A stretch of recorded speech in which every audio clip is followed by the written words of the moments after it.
people of the United States. A house divided against itself cannot stand. Life, liberty, and the pursuit of happiness. Hello and welcome to George Washington Slept Here, the civic education podcast from Freedom's Foundation at Valley Forge, where we explore American history, civics, and the idea of liberty through conversations with some of our favorite thinkers, writers, and leaders. I'm Jason Raia, Chief Operating Officer at Freedom's Foundation and host of George Washington Slept Here. The format is simple, a long-form conversation with a friend of Freedom's Foundation where everyone can learn something new. Before we go any further, just a little shameless self-promotion. This podcast is our way to reach a larger audience beyond our Valley Forge campus. And if you enjoy the show, please help us spread the word by telling your friends. If you want to support our show, you can donate by going to our website, www.freedomsfoundation.org/podcast.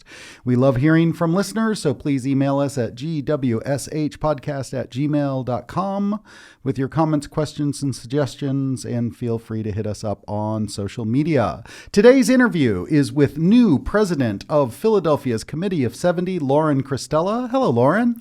Hi, Jason. Thanks for having me. Great to have you. Our conversation today is going to be structured in a way to keep us on track. We want to explore your origin story. How did you become the person sitting here before us?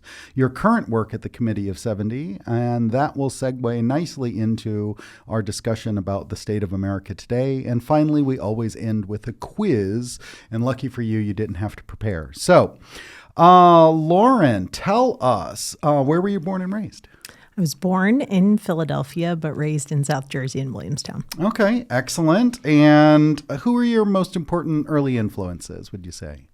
My goodness, my mother, for sure. Mm-hmm. And then I would say I benefited from many, many years of Catholic education. So I would say the fiercely independent and strong-willed Daughters of Mercy. Ah, excellent. So you still had some of the nuns who were teaching when you were... Absolutely. Yeah. When, they lived on the campus, and it was an all-girls private Catholic high school. Oh, that's great. And then you went from there. I know you went to Catholic University down in D.C. I did. I caught a political bug early.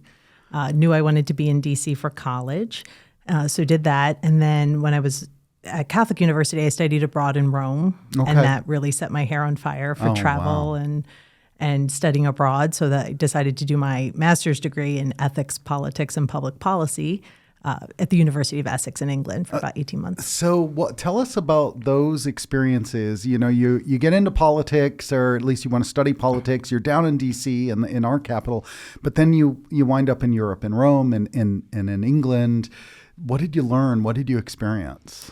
So I had fallen in love with philosophy, but I didn't know how lucrative a philosophy major would be.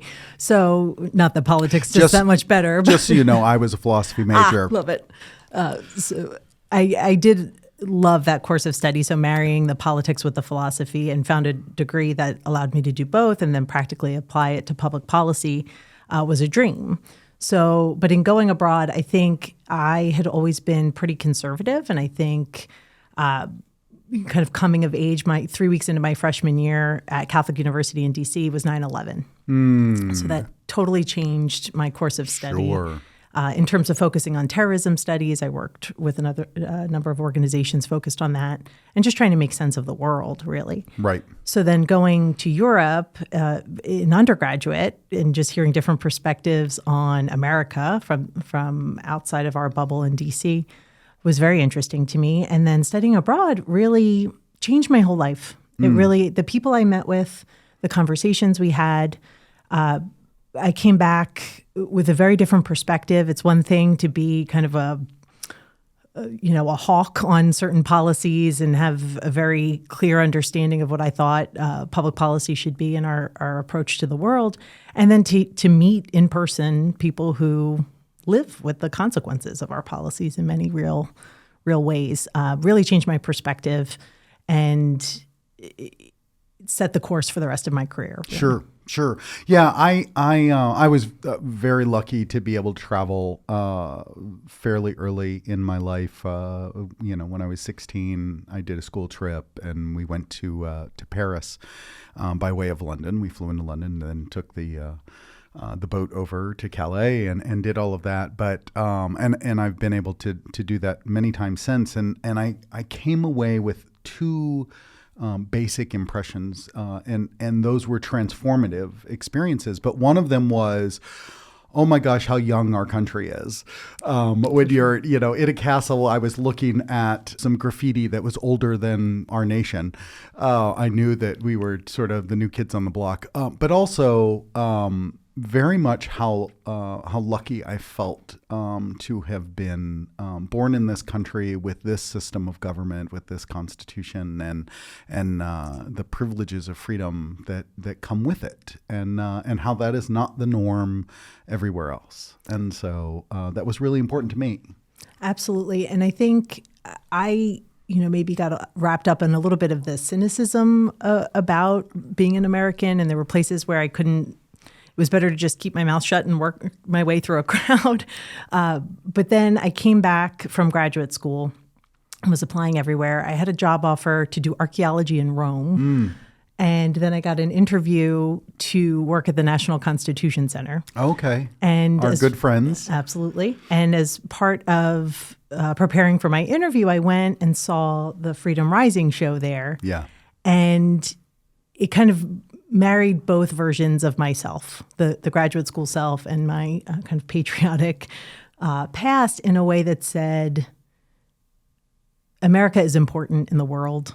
We have a responsibility to be the torch of freedom and advocate for strong, vibrant democracy, and to do that in a responsible and ethical way. Right. Right, absolutely. And the privilege and the seriousness of that role, really, there is a great opportunity to share with others what we have learned over the course of the history of this country, and good and bad, things that other nations ought to consider copying, and pitfalls that they want to avoid. But yeah, there's once you have sort of been out and had that ability to visit others, you see what we have and how we can share it, and what we have to do to hold on to it.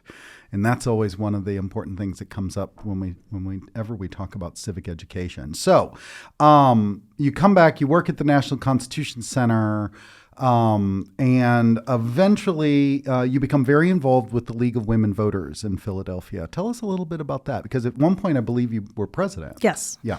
Yes. So I had been at the Committee of 70 for about a year, and a colleague of mine had been on the board and was just lamenting that the entire organization had basically fallen apart in Philadelphia, that there was no real board, only a name only. And it was 2018. And it just seemed nuts to me that Philadelphia didn't have an active, thriving League of Women Voters in Philadelphia. Right. So I expressed my interest, and they said, well, how do you feel about being president? So I said, well, that's a good way to jumping into the deep end. Get acquainted fast. So I had started working behind the scenes to build a board. And fortunately, my time at the University of Pennsylvania put me in contact with remarkable women leaders who were looking for opportunities to lead and to affect our government and voting and engagement, civic engagement. So I reached out to them and built the board. And by December of 2018, kind of stepped into that presidency role. Okay. So you were already at the Committee of 70. So that's really what I want to focus on, because here in Philadelphia, you don't have to be here very long before you hear the name, the Committee of 70, in the news and elsewhere. But it's outside of Philadelphia, people don't know what it is. So tell us about what is the Committee of 70, when was it founded, and what was the purpose of its founding? So the Committee of 70 was founded in 1904. When Philadelphia had a reputation for being corrupt and content. There was the Republican machine at the time. And a number of civic leaders, business leaders, came together and said, all this corruption is bad for business. Mm-hmm. we need to stand up an organization that can hold government accountable, force it to be transparent, and engage voters, informing them about their choices in every upcoming election. So that's basically what we've been doing ever since. And unfortunately, one of the founders is Samuel Fells, who also founded the Economy League, others, but also the Fells Institute of Government, where I previously worked. So I'm going for the trifecta. We'll see where else I work. But the purpose of the organization really has maintained that consistent focus on accountability, transparency, and informing and engaging voters. Two other groups in the country are kind of similar and came out of the same progressive era, in the previous understanding of the word, in the Citizens Union in New York and the Better Government Association in Chicago. Right, which speaks to that this is very much a big city issue. Not to say there wasn't corruption everywhere, but the machine is, we think about the Chicago machine, we think about New York and Boss Tweed, and these are things that are particular challenges to these very large cities. And New York, Chicago, Philadelphia were certainly examples of the challenges that come with a big city politics. So what was their approach to dealing with this corruption and contentedness? At the beginning, they did work on sourcing candidates. That's not something we do now. We don't endorse candidates. We don't prepare people to run for office, but we do encourage public service and for people to take a close look at that as an option. And then just making sure that people were informed about their choices. They weren't just voting on the slate that their, ward leaders, people in their local political kind of rings were suggesting. And that's something that we continue to do today. Right. Sure. So an educated voter is a better voter. Correct. And so I do want to push back a little bit just because, mainly because I find it amusing, but when the Committee of 70 came to be, you had essentially one party control of the city. Almost every lever of power was held by the Republicans. Some would argue that not much has changed, except that it's the party that holds every lever of power. So how do you look at that? Because certainly we don't have bags of money being traded the way they probably were in 1904. Alcohol, money, you name it. Right. But we do have a city that has sort of opted for, got 8-1 voter registration in Philadelphia. And so how does that play into what you're trying to accomplish as the modern day 120-year-old Committee of 70? Absolutely. And Committee of 70 was instrumental in forming the city's charter and advocating for all kinds of campaign finance rules, other things that have certainly made it much more transparent, efficient, effective. We obviously still have a long ways to go. But I would say that, yes, it's 8-1, and that's a simple kind of fact to share. But I think there's a lot of nuance in the types of Democrats that are in Philadelphia, and you see the Working Families Party presenting a challenge from the left side to that establishment Democrat control. And I also think it is very important for there to be a thriving opposition party. I think that's where government operates at its best. And right now, the Philadelphia Democrat Party was the Philadelphia Republican Party was just pushed out of all but one seat of city council. Now, for those who don't know, tell us about the rule, because it's a very old rule that was written in that minority parties held at least a couple of seats. So it's actually just a non-majority. Okay. Party, or not even party, it's just non-majority seats. So right now the majority are Democrats, so there's 2 seats reserved for minority candidates or outside of that majority. And in Philadelphia, that has been Republicans for over 50 years for sure, if not more.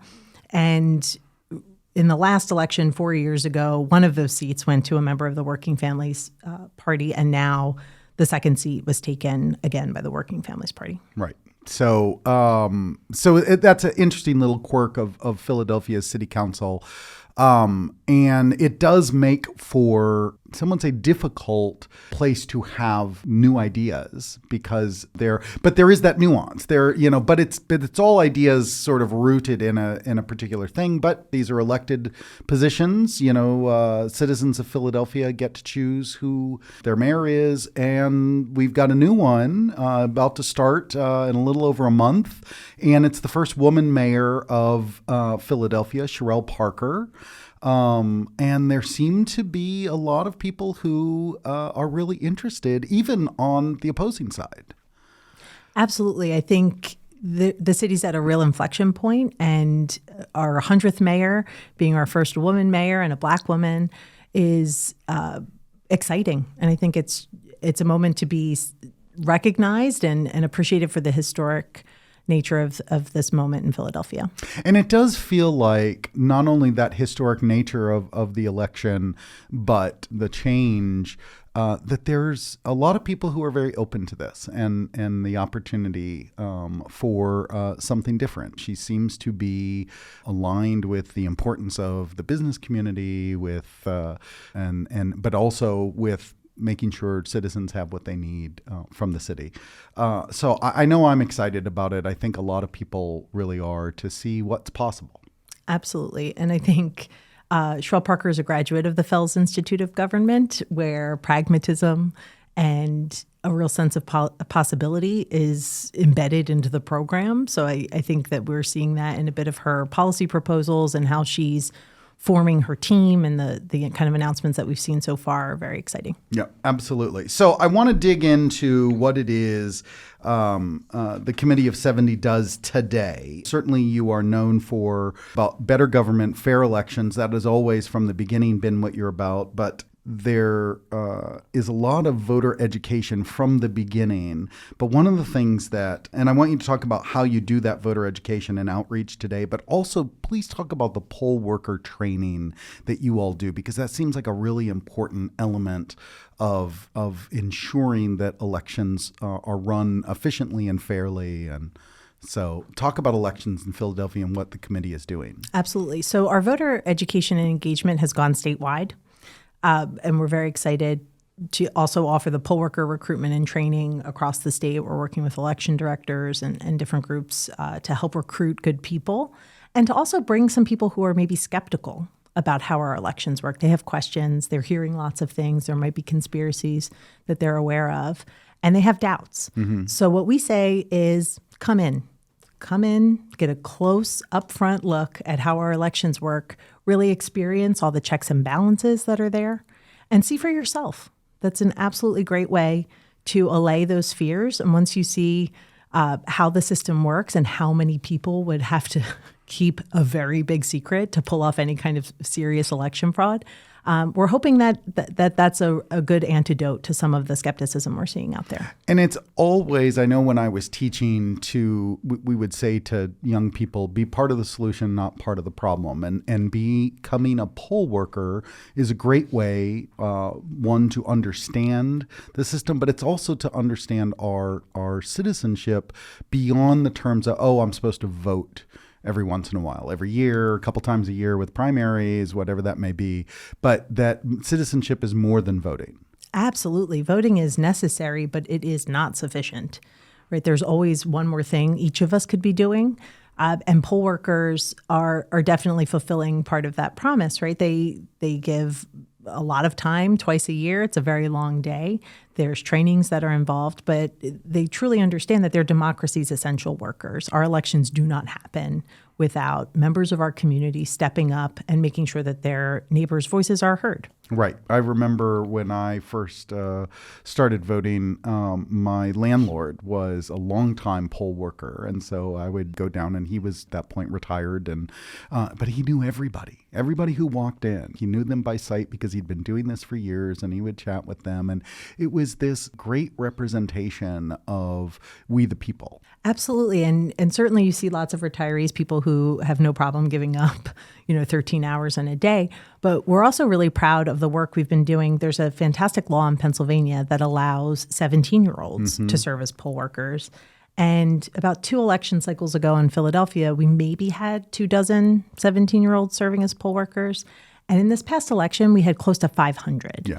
And it's a great way to earn service hours towards graduation, to get a sense of how our democracy works. And then I think once that happens, I think it's going to be hard to go back to not being a voter. Right? Absolutely. What a great introduction. I always love it when I see parents who bring their kids, no matter whether they're little kids or big kids, that this is part of that it's part of that citizenship training, which is why I'm interested in what Committee of 70 does, because I have become more and more convinced, especially since leaving the classroom, that civic education needs to be in the hands of all of us, not just teachers, not because teachers don't do a great job. They do. They try their hardest, but they are one institution and one place that students are learning, but students learn from lots of different places. And having the opportunity, whether it's going to the polls with your parents or whether it is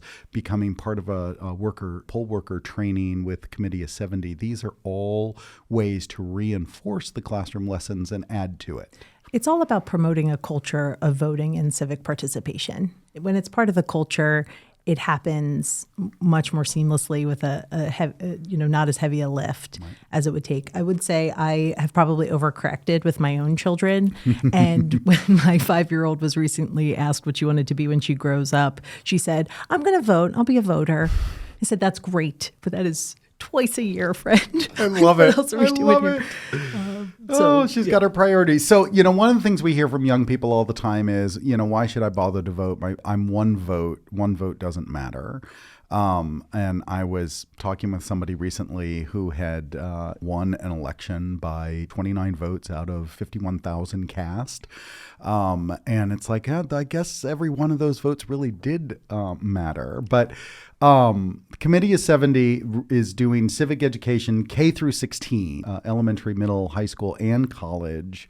And I imagine that part of that civic education is meant to convince young people that A, your vote does matter, and B, that citizenship is a lot more than just voting. Absolutely. And I think that is the key to understanding why your vote matters. It's the in-between elections work that we have to do too, and that's the next big step for the future of civic education and engagement for the Committee of 70 is explaining how the government works and how you can work it for your family, your community, because I think often, there's these huge efforts, certainly in even numbered years, to turn out the vote, and everyone hears that their vote is so important and people died for the right to vote, and of course that's true, but then everyone disappears. Or there's just the little Committee of 70 and some other groups, like the League of Women Voters, trying to explain to people. And we really need to do that on the same exact scale that we do the voter turnout work, right? Explaining 45% of Philadelphians didn't know who their city council person was when they were polled just a few months ago. And if you don't know the name of your council person, you haven't asked them, you don't, to fix the pothole or the asbestos in your kid's school. You aren't getting the services often, or you're not holding them accountable for providing the services that you expect. And we know that local government has a particular responsibility. Many of us immediately go to education because education is a local matter first and foremost. Citizens and local government have this special relationship, but I always worry about when we want to advocate for good government and what government can do for people, that we're very careful not to forget John Kennedy's words. What can you do? That we are always talking about personal accountability and not just, I need to get my government to do this for me. But it's that yin and yang. It's that tension between what do I need to do and what does my local government need to do? Absolutely. Absolutely right. I think it's about the role that the citizen plays in that government. And part of that is holding your officials accountable, making sure that they're doing what they said they were going to do and what they promised in their campaigns, and then making sure they're doing it. Right. So that's where a really active, free and fair press comes into play, right? How do you find out if you can't sit in every community meeting, every city council meeting? We rely on the press. We rely on groups like Committee of 70 to call balls and strikes. I mean, I think it's It's an important part of being informed, but certainly we have an obligation to make this information as accessible as possible. Right. And I think that's where we need to meet people where they are. And if it's not being taught in the classroom, how are we reaching people? Right. And some of it is just, the challenges of learning about the candidates who are running.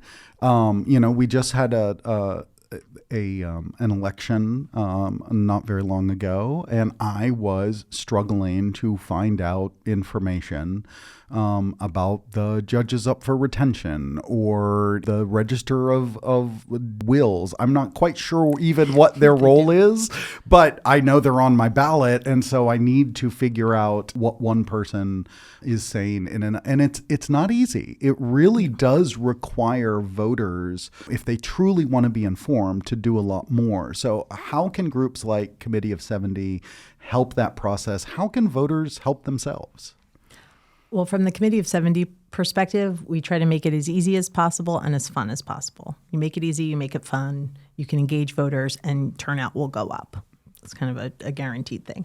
So we have an interactive voter guide where any voter in Pennsylvania can just put in their address and their specific ballot comes up. Mm-hmm. We offer explainers about what each office does. You can see that in a little paragraph right there.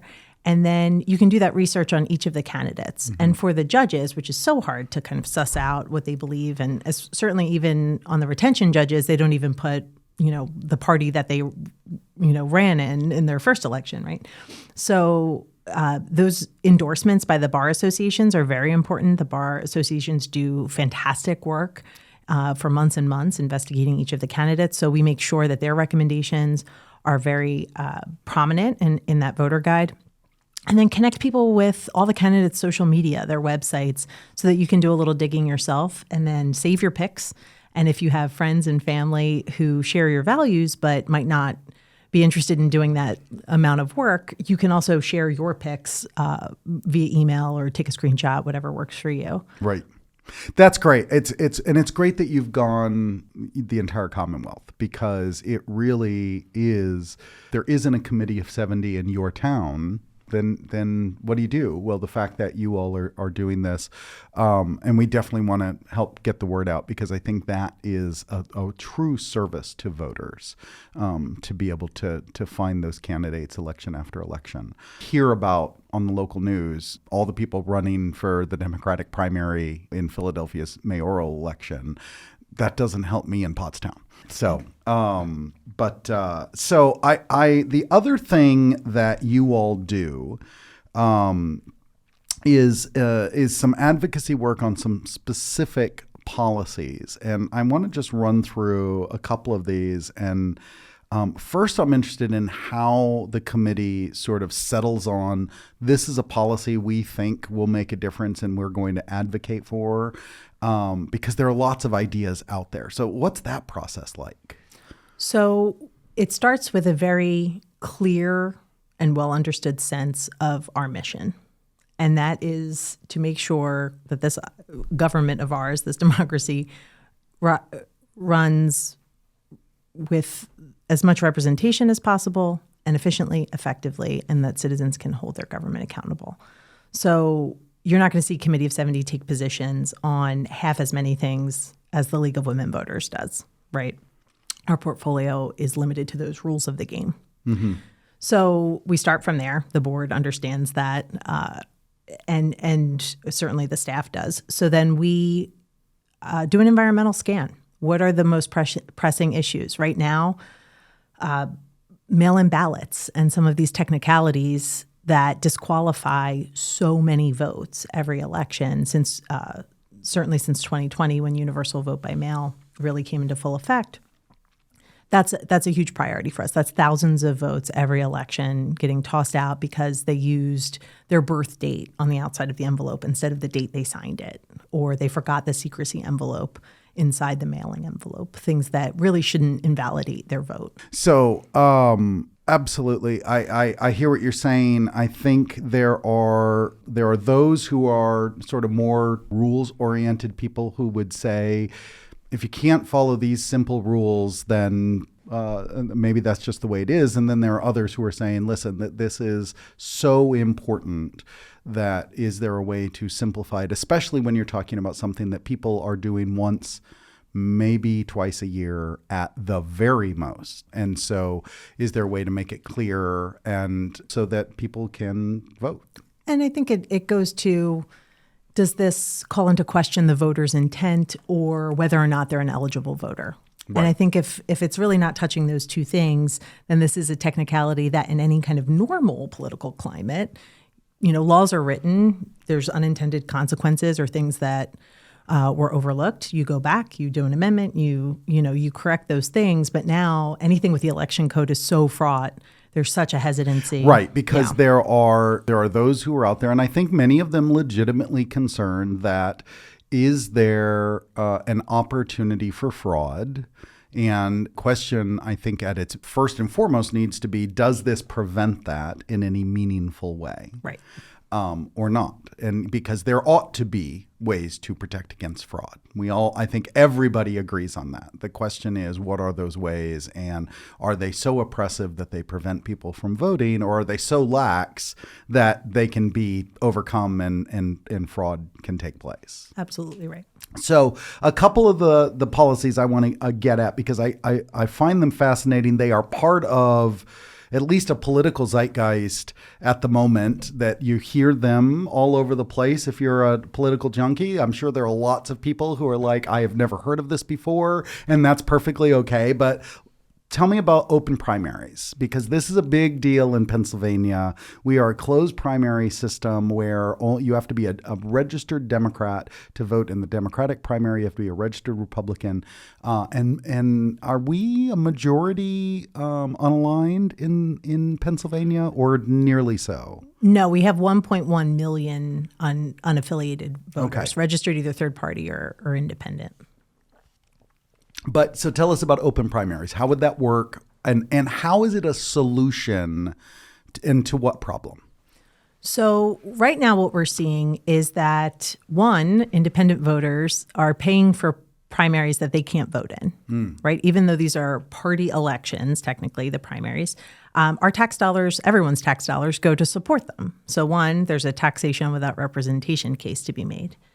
Two, I think what you're also seeing is that the most extreme voters come out in primaries, right? You're talking to the core of your base, right? The most fired up. So candidates do what they can to appeal to those extremes. And what you're seeing is it takes extreme ideologies to get out of the primaries. And then that doesn't necessarily appeal to the core of voters that are able to vote in the general election. So this would also be an attempt to moderate the kind of policies that we're seeing in the candidates that we're seeing that have a broader appeal to where probably the core of purple Pennsylvania really is, right? It's probably a more moderate state than our candidates coming out of the primary seem to suggest.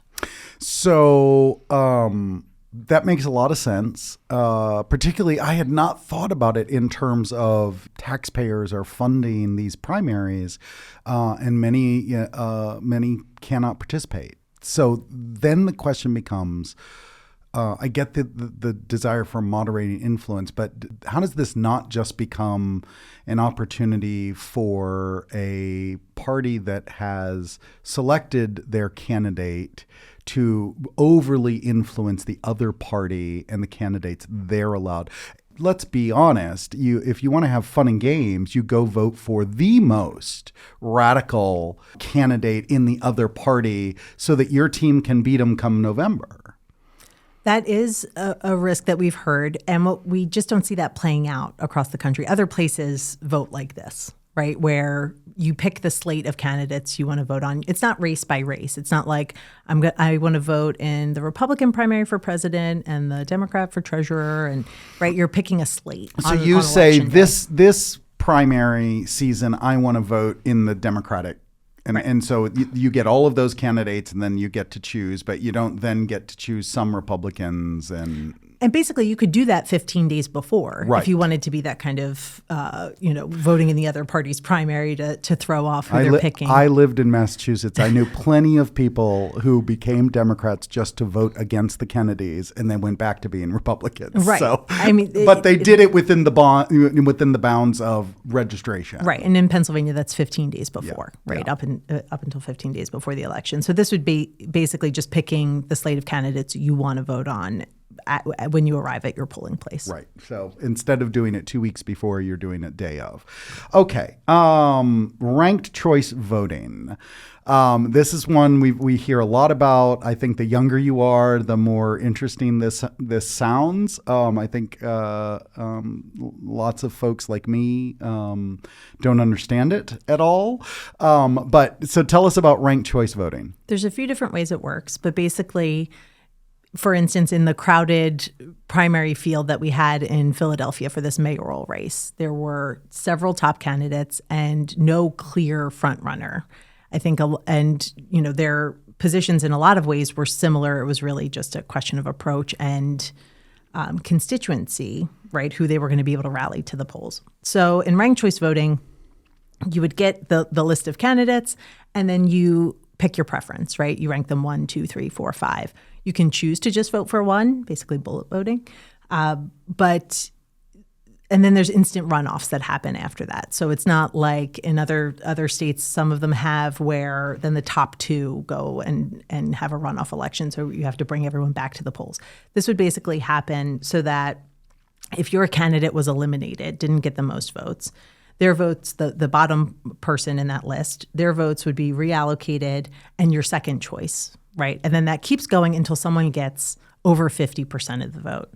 And what that does is gives you a candidate that actually has a mandate, right? That's elected with the majority of support, and finds you a consensus candidate, the person that most people can be okay with. I think in races like the one we just saw, there was a strong anybody but candidate X, right? And then everyone else was left to jockey and try to suss out who other people were voting for, because you didn't want to split that anti-vote among 3 different candidates, right? So ranked choice voting would allow you to vote for your actual preference, your top choices, without having to vote for the person you think other people are voting for to beat the person you don't want. That's very complicated. No, it is. But here's the thing that always bothers me about ranked choice voting. I think it makes sense for the political junkies out there who know everything about lots of candidates. I wonder how it works when it is really just name recognition that might be driving the second, third, fourth, fifth vote on your, because it seems to require more knowledge even than going, this is my guy, or this is the person I want to support because I believe in what I have heard them say. But oftentimes that's where voters are like, okay, good, I'm done. And now it's like, oh, well, now what's my I guess my question is, and maybe I'm just cynical, are voters going to put in the extra work to make sure they know enough about their second, third, and fourth choice as they do about their first choice? I think in the field, just using this most recent primary race in Philadelphia, you couldn't help but learn about all of them. There were 55 different, mayoral forums and opportunities to hear them all at one time. So I think doing that homework is obviously always important, but what we have now is almost even less than that, where they hear, oh, I like what this person said, but I really hate what that other person said, so I'm going to go with the person I think most people are voting for. Right, like that's the name recognition or who you're hearing around town. So would town. it have changed this Sherelle Parker's victory? I'm curious if you've looked at anything. Well, so the Committee of 70 did a poll back in April. There was no public polling happening. And so we got together with our partners at the Urban Affairs Coalition and the Greater Philadelphia Chamber of Commerce to do a straight horse race poll where you pick your top choice, and then which was a statistical 4-way tie. And then do the ranked choice voting. And that's where Sherelle Parker and Rebecca Reinhart were very, very close, but Rebecca ended up taking the lead. But again, just fractions of a point, really. And I think it really did speak to how nobody really had a consensus going, and that there was a candidate, Helen Gim, that a lot of people, certainly in the business community, other places, just wanted anybody but that candidate, right?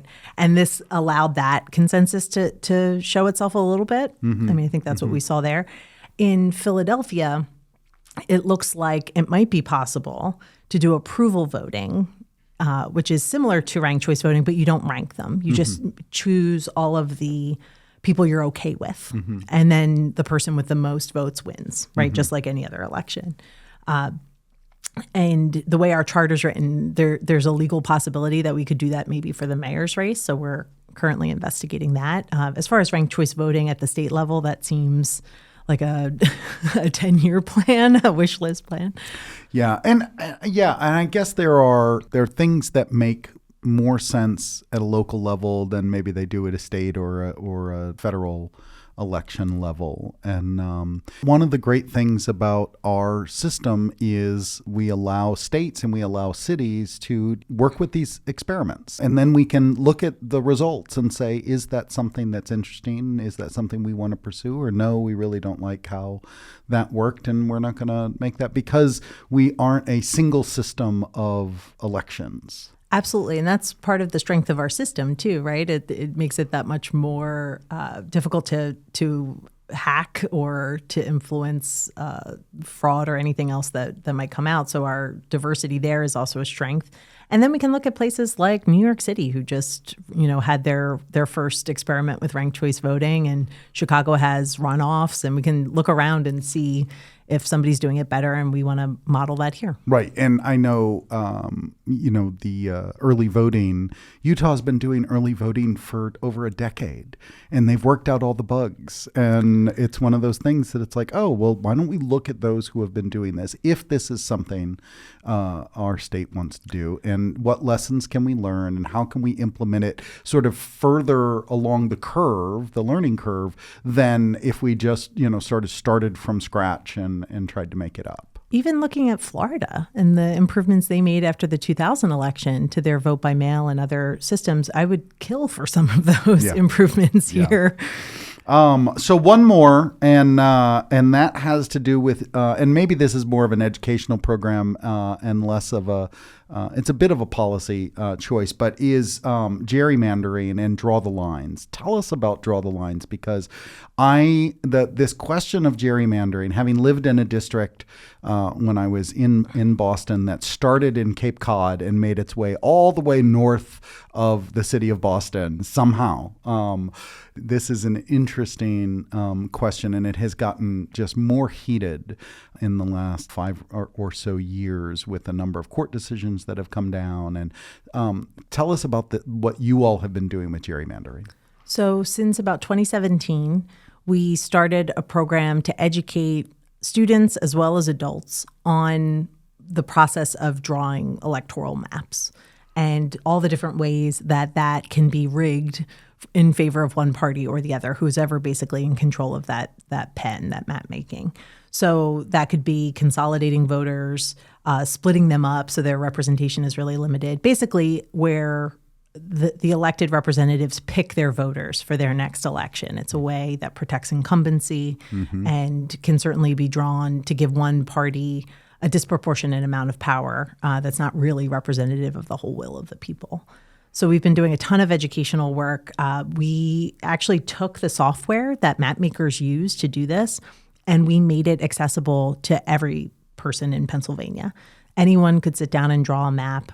It did take a couple hours to do it. You could choose to just do your region. Of course, that would affect the rest of the state, but it really gave students and adults a sense of how this process works and what are the values that go into the map. That's the conversation that we really wanted to start, that every line being drawn is a statement of values. Right.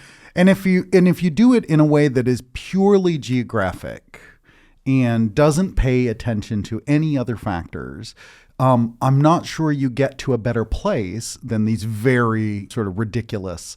I used to always laugh that when I first moved here, that if you drove Lancaster Ave, Route 30, from Philadelphia out to Lancaster, it was like a zipper. You went from, is it 4 and 6? Is it the districts that were there at the time? I remember it was like Jim Gerlach and the Admiral.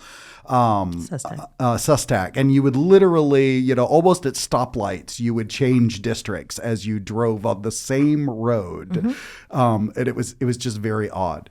All those mainline communities that were sort of eked out into these two different districts. But it's one of those things where there are no simple solution. There are majority-minority districts that some would argue give better representation to those communities whereas if you split them geographically, you might be splitting those and diluting their electoral power. And so there are real challenges there. Absolutely. So the Voting Rights Act allows for that, right? For those districts to be a little wonky in their shape if it means that minority representation is going to be protected or enhanced.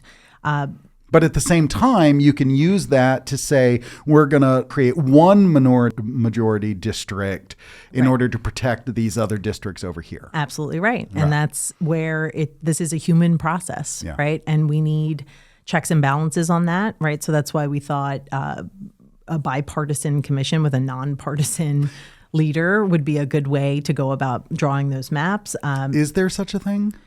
We do not have that, but we tried so hard. Does it exist? Like, I think, because is it California has done it? Oh, California has one where anyone can apply to be on it. Yeah. Yeah. And then there's other ones where, they're appointed, and it's a mix of minority and majority parties, and then somebody oversees it. So the level of heat our attention provided, along with groups like Fair Districts and Common Cause, others, basically got the legislature to behave more fairly, right, in drawing those maps. And we were happy with the maps that came out of this process, though the process is not fixed, right? We would have to keep up that level of heat because there is no guarantee that that's how it's going to shake out in 2030. So, and for those who are listening, every census, they redistribute. We will never have, it would take a major act of Congress to change the number of representatives, so that 435 number is not changing, and thus they get reallocated. When I first moved here, we used to have 19. We are now at 18. Did we just go down to 17? I think we just went down to 17 because there's been two. So, that we've lost one, and then we lost another one in the next census. And so that means the maps have to be redrawn. But somebody picked up those. And I'm not sure if it was Florida or Texas, or somebody picked up an extra. And so that's the reason that we have to constantly, because our populations shift, and that's privileges and freedoms that we have in this country, is we can move. We can go where the jobs are. We can go where our family is. And with us comes the possibility that if enough of us make that choice, then they're going to get another representative in Congress, and that means redrawing all those maps. And it is not it's not an easy process, but it is one that people need to be aware of. And again, this is one of those places where the ability, I can imagine that draw the lines, and your work with the Committee of 70, teaching people about gerrymandering and about how these maps are being drawn, made them more inclined to reach out to their representatives and say, here's what I believe you should do. And that's another one of those responsibilities of citizens, is to communicate to their representatives what it is they believe. Absolutely right. And Governor Wolf chose our former CEO, David Thornburg, to chair a commission going to every single county in Pennsylvania to hear from constituents about what they thought the map making process should be and could be. And that's one of the things where that issue gets a lot of attention as you approach the end of a decade. But that education work continues, and the relationships we were able to form with high school and college teachers across the Commonwealth really was the seed for the kind of thriving statewide civic education programming we're doing now. Right. But it's one of those topics like the Electoral College that is important in certain years. And then the rest of the time, I imagine there's a certain amount of struggle of trying to say, hey, no, pay attention to this because it's going to matter in a few more years. Yes, absolutely. But some teachers will certainly tell you they're teaching it every year, regardless of, of what's going on. Excellent. So we tend to talk about America today as one of these questions about how do we find common ground. And I know certainly that is some of the work that the Committee of 70 has done. Tell me about those efforts, because Philadelphia is a huge city. It is plagued with issues that it has been facing for literally decades now. And there are lots of people who disagree about what ought to be done. How do you help that? How do we do that? How do we find common ground? How do we recognize the things that we share, even though we might disagree on lots of things like policy solutions? Well, I think it starts from emphasizing how important it is to be able to have those conversations. We're not going to get out of any of these problems that we are facing without talking to people who don't think like we think. Right. Right? And I'm not interested. I mean, sometimes I think the civility, civil dialogue and increasing civility gets wrapped up in, kind of politeness and it's hard to be polite about issues that go to the core of someone's humanity, right? So that's not how we talk about it at the Committee of 70. We are interested in productive dialogue because if you're not willing to talk to people who don't agree with you, you're basically saying you're okay with the status quo. Yeah. Or what could possibly be worse coming out of it, right? So I think teaching, but those are skills. Right. Those are skills. And I don't know that teachers feel equipped sometimes to have those heated discussions in their classroom or bring up controversial topics. So we provide the resources to do that kind of work. And just personally, going back to what I mentioned about my kind of formative experiences, there were factors that allowed me in graduate school to be comfortable enough to have those conversations and to bring my opinions and to be open-minded and truly listen to what other people were telling me about their experience and their perspective. And creating those conditions for open-mindedness, active listening, thoughtful engagement, and problem solving is really at the core of a lot of the programming that we're doing. The Can We Talk program is a fantastic example of this. Our team at the Pennsylvania Project for Civic Engagement, which is a part of the Committee of 70, has been doing it at the college level, and we just received some funding to adapt that program to high schools. Nice. Yeah, that's a real it's a real skill, because you do, I think we do want people to try and be civil, but recognize that people get passionate and fiery about something they believe in.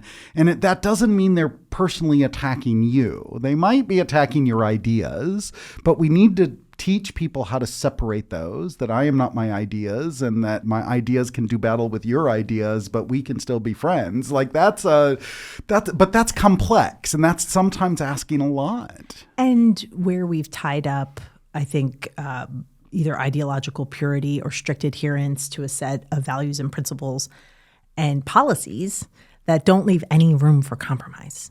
Right? We have to be able, everything should be negotiable, to be honest. And then, we'll talk it out. We'll see what the best ideas wins and where the consensus can be found. Right. And that's one of those things that is really ironic in that our country is founded on the back of all these compromises. And many of them that we look at and go, oh, I can't believe they did that. And yet, when you really stop, you go, well, they prioritize some things over other things, and sometimes that's just, what has to be done in order to get to something, but it laid the groundwork for, other compromises to be made later or for things to be done differently in a different generation that could manage to do it. Right. Living to fight another day, right? There's other times, tackle what you can tackle, find the areas. You don't have to convince everyone on every single issue or already be in agreement before you even decide decide to talk about a problem is really the and problem. it's really important to remember that it's not necessarily about changing somebody's mind.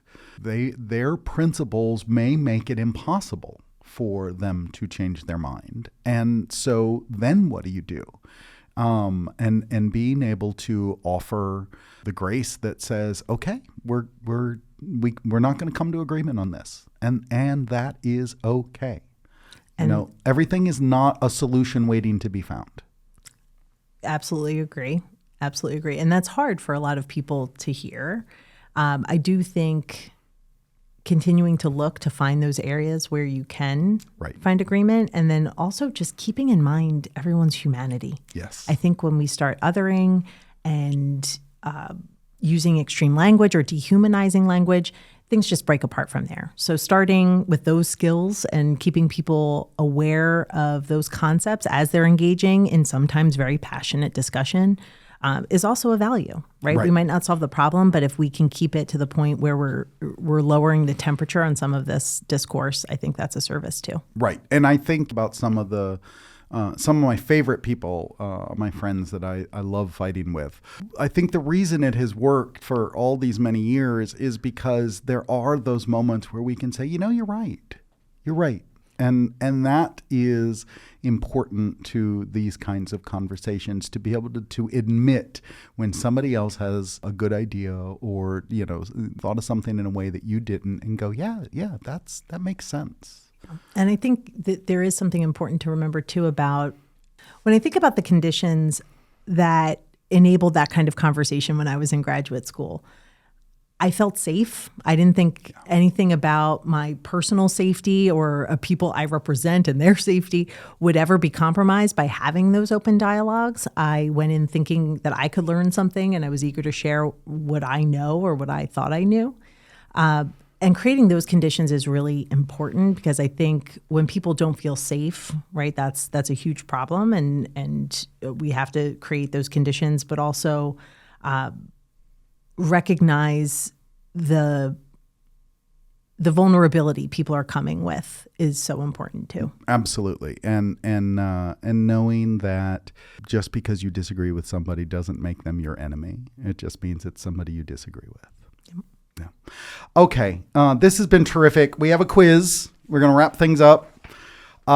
Excluding Washington and Lincoln, who's your favorite president? Theodore Roosevelt and my son Theo. I love it. That's great. And, I don't know, it might have been president when your organization was founded. What's one thing you would want every American to learn more about? The civic bargain. Tell us. The sense of responsibility we each have to each other and how that manifests in public life. Absolutely. If you had not chosen a career in this sort of politics and policy, what do you think you would have done? I probably would have taken that archaeology job in Rome. There you go. I love it. Okay. I always ask this question. What pet peeve annoys you the most? I have a million of them. They're often related to driving or grammar. But anything? I would say, it's going to be teeth grinding. It's okay. That sound of teeth grinding makes me absolutely nuts. Yeah. Let's see. Favorite movie? League of Their Own. I like it. What one thing about you would most people be surprised to learn? That my kids, one of my children came to me through foster care. Oh, excellent. Oh, wow. Good for you. What one lesson from your life would you like to share most with young people? Ooh, I think that total changing of my mind at some point, right? My political allegiances and everything else, that's a thing that happened and that I was open to, and I think I'm better for. Great. If you could meet just one historical person, who would it be? I feel like it would be Lincoln. I really do think it would be Lincoln. I know that's such a stock answer, but it's hard not to. I know. He's just so good. Yeah, I get it. Okay, and this is our final question, always and forever, bourbon or scotch? bourbon. Oh, I all day. love it. Yeah. You're in the winning team. Manhattan's forever. Oh, I love it. Well, thank you to our guest, Lauren Cristella. I can't wait to have you back. I also want to thank our producers, Laura Kennedy and Sarah Rasmussen. A special shout out to friend of the pod, Bill Franz and Bob Gleason. Please subscribe, follow George Washington Slept Here wherever you listen to your podcasts. And if you are so inclined, give us a 5-star review, which helps others discover the podcast. And don't forget to tell your friends.